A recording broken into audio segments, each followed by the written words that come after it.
Alors, le conflit du travail, c'est un désaccord qui survient dans les relations de travail entre les parties impliquées dans la relation de travail, c'est-à-dire les salariés et l'employeur. Le conflit peut survenir à l'occasion de relations individuelles telles que l'inégalité de rémunération pour un travail égal. Il faut savoir que tout conflit du travail peut aboutir à des conflits collectifs comme la grève. La grève est un moyen de pression efficace contre l'employeur. Cependant, elle a tendance à rompre le dialogue social et tendre les relations entre les personnes au sein de l'entreprise. Ainsi, tout conflit au travail doit être résolu par le dialogue. Alors, si la personne se sent en capacité de le régler elle-même, par la discussion, elle peut le faire directement. Sinon, elle peut s'adresser aux instances représentatives du personnel présentes dans l'entreprise.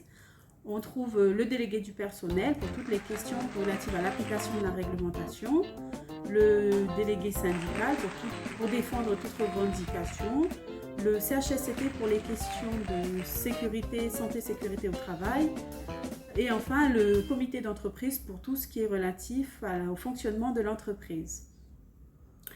À l'issue de ces discussions et de la saisine des instances représentatives du personnel, si le conflit persiste, le salarié a plusieurs options. Il peut soit prendre rendez-vous directement sur place à la direction de travail de l'emploi ou par téléphone auprès d'un conseiller du travail, soit prendre rendez-vous auprès d'un conseil juridique, un juriste, un avocat, ou encore s'adresser à des associations qui peuvent l'informer, le conseiller et l'orienter, telles que la CJK.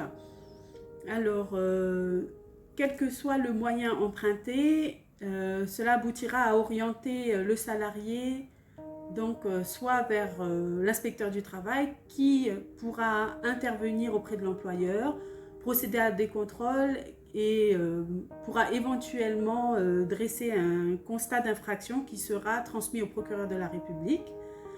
Dans un autre cas, il y aura saisine du tribunal du travail où dans ce cas-là, le tribunal rendra un jugement et tranchera l'affaire. Cependant, ces décisions n'ont pas pour effet de régler les problèmes sur le fond, les problèmes relationnels. Autrement, on trouve les modes alternatifs de règlement des litiges tels que la médiation ou la conciliation. Dans le cas d'une médiation, il faut que l'employeur et le salarié désignent un médiateur qui aura un rôle de facilitateur, d'accompagnateur, notamment par son expertise qui peut être juridique, comptable ou relationnelle. Le choix du médiateur est libre, il peut être choisi parmi le personnel de l'entreprise ou être une personne tiers à l'entreprise. La seule condition, en fait, c'est que les parties aient confiance en cette personne qui va les accompagner. Donc, moi, je suis Wendy Kaloye. Je suis originaire de Lifou. Je vais parler des femmes très éloignées de l'emploi, les femmes en tribu et où les femmes dans les quartiers. C'est à partir d'un constat.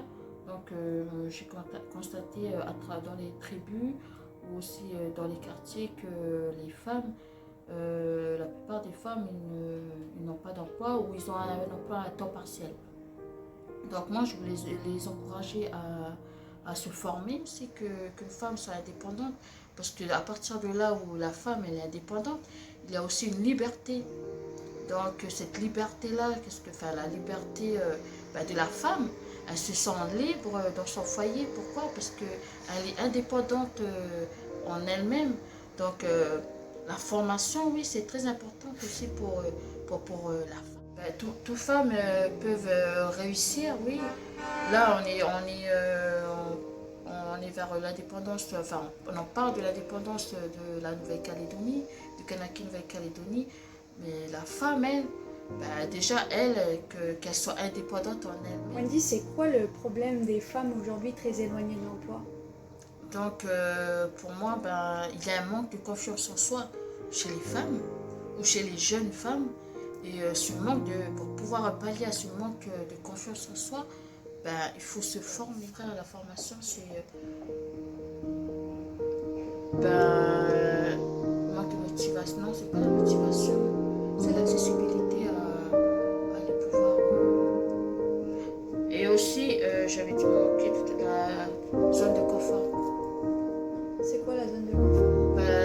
l'habitude qu'on vit tous les jours. Il faut rester à la maison.